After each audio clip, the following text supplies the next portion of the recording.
Esto no es una película. Es Asturias.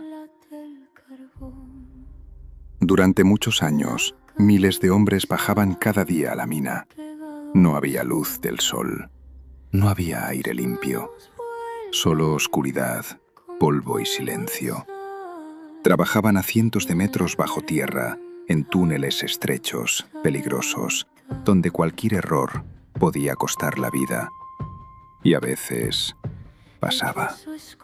Explosiones, derrumbes, accidentes que marcaron a pueblos enteros, como en el Pozo María Luisa, donde muchos mineros dejaron su vida trabajando, o en otras minas de las cuencas asturianas, donde el carbón se pagó con esfuerzo, sudor y sangre.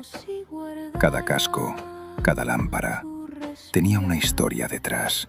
Padres, hijos, vecinos, personas que luchaban cada día por sacar adelante a sus familias. Y por eso, cada día, volvían a bajar. Porque no era solo un trabajo, era sacrificio, era dignidad, era Asturias.